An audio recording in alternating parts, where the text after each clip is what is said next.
वित्त मंत्री निर्मला सीतारमण ने आज संसद में मोदी सरकार 3.0 का पहला बजट पेश किया।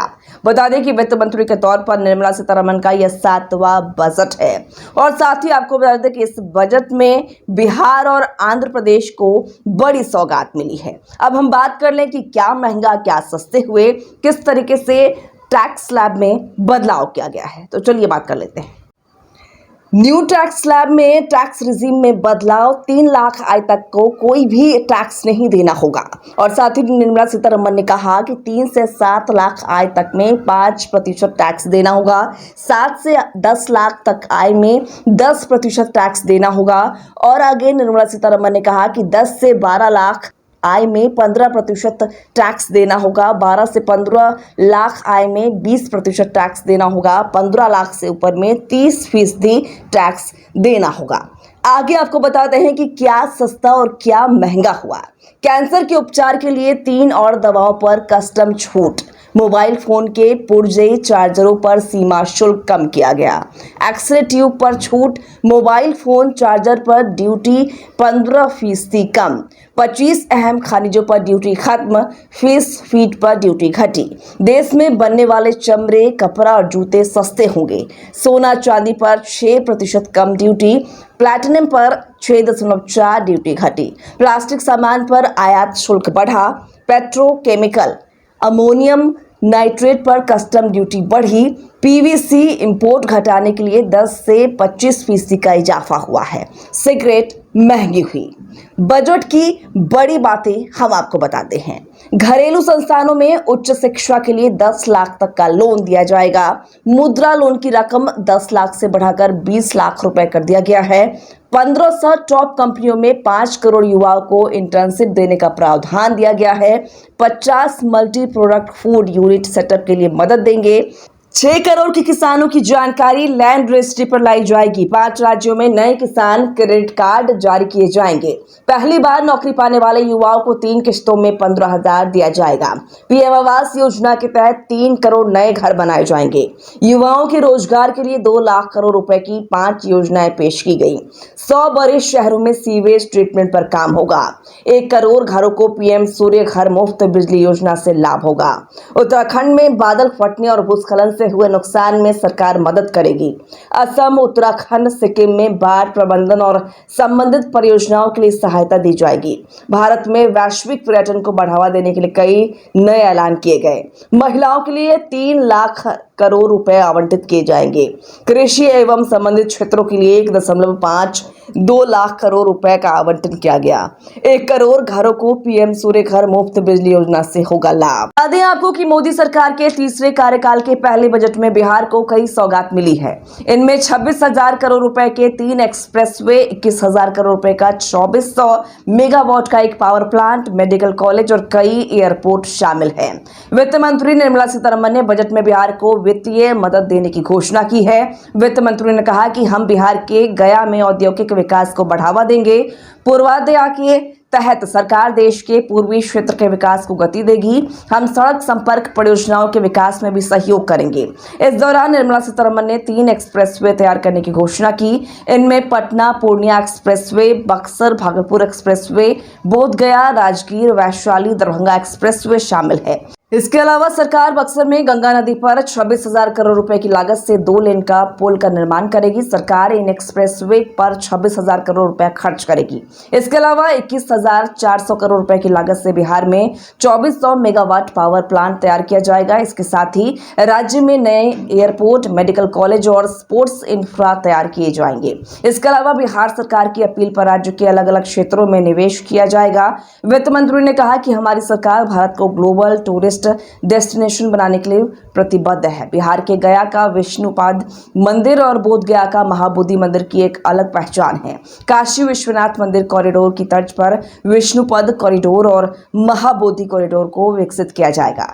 यही नहीं, राजगीर जो कि हिंदुओं, जैनियों और बुद्धों का प्रसिद्ध तीर्थ है, इसे भी विश्व स्तरीय डेस्टिनेशन की तर्ज पर तैयार करेंगे। इसके साथ ही नालंदा को पर्यटन केंद्र के रूप में विकसित किया जाएगा। नालंदा विश्वविद्यालय को उसके गौरवशाली स्वरूप में पुनर्जीवित किया जाएगा।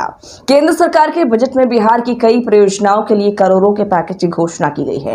इसको लेकर बिहार की नीतीश सरकार काफी खुश है और सीएम नीतीश ने खुद भी इसको लेकर प्रसन्नता जताई है और पीएम नरेंद्र मोदी का आभार जताया है। पहले से आंदोलन चल रहा है, आज जितना लोग बोल रहे हैं, जब उनकी पार्टी केंद्र में थी, हम तो 10 के बाद से शुरू किए हुए थे। लगातार सब जगह कितना आंदोलन, पटना, दिल्ली, कहाँ नहीं कितना हुआ सब आप जानते हैं। और हम लोग कर रहे थे, लोग जितना काम करवाए उसको देखने के लिए आए, सहमत नहीं कराए। 14 के बाद तुम लोग फिर अलग हट गए तो नहीं कराए कि तुमने कोशिश की, लेकिन हम इसके लिए लगातार बोलते रहे। और इन लोगों को भी हमने कहा, तो अब एक बात हो रहा था विशेष राज्य का दर्जा पहले से ख़त्म हो गया है। हम लोगों ने एक कह दिया कि विशेष राज्य का दर्जा दीजिए या विशेष अधिकार के लिए मदद दीजिए। यहाँ के लिए जो ज़रूरत है बिहार के लिए, क्योंकि बिहार को भी आगे बढ़ना है। तो बहुत कुछ किया है, आप जानते ही कैसे बुरा हाल था पहले का। जब हम लोग 5 से शुरू किए हैं, नवंबर 5 में, तो जो इतना काम करते हुए अब जहाँ देखिए ना कितना जगह पर जाने का रास्ता बना है, कितना ज़्यादा स्कूल बना है, कितना एक नए चीज़ों का निर्माण हुआ है। अब पटना का ही देखिए ना, शाम के बाद कोई बाहर निकलने के लिए जाता था। तो सर आज जो घोषणा हुआ उससे आप खुश हैं ना? सुनिए ना, सब कुछ किया गया। तो हम लोगों ने शुरू से कह दिया था ये या बिहार को विशेष तौर पर मदद करिए इसके लिए। अब उसी में उन लोगों ने कई चीज़ों का मदद करने का घोषणा कर दिया है। तो आप संतुष्ट हैं? कहना था कि भाई असल चीज़ है कि हम लोगों को जो हम लोग इतना काम कर रहे हैं, तो उसमें अगर केंद्र से बहुत सारे चीज़ों में और ज़्यादा अतिरिक्त मदद मिलेगा तो फायदा होगा। सही तो हो ही रहा है, इसलिए बिना मतलब का लोग। विशेष राज्य का दर्जा जो मांग रहे थे, राज्य का दर्जा का मांग अब खत्म होगा या आगे कंटिन्यू करेगा? नहीं, हम लोग विशेष राज्य का दर्जा जी कह रहे थे। और अगर विशेष राज्य का दर्जा बहुत लोगों का था कि पहले से बंद कर दिया गया है, इसलिए तो उसके चलते एक सहायता के लिए बिहार के विकास के लिए मदद होना चाहिए, मदद होना चाहिए बिहार को। तो वो तो करना शुरू कर दिया। आप खुश हैं?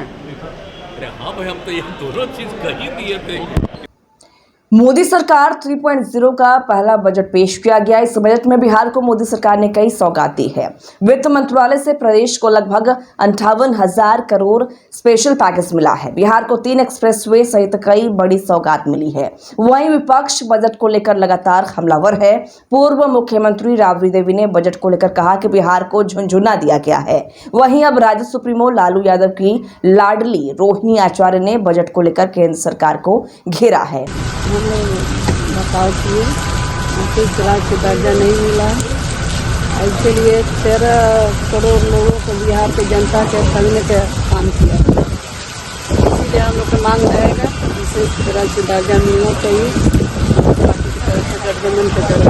जदयू के लोग संतुष्ट हो गए हैं कि हमको नहीं मिला, विशेष पैकेज मिल रहा है। भरमार कर रखा हमारे सरकार भरमार कर रखा है जदयू के लोग को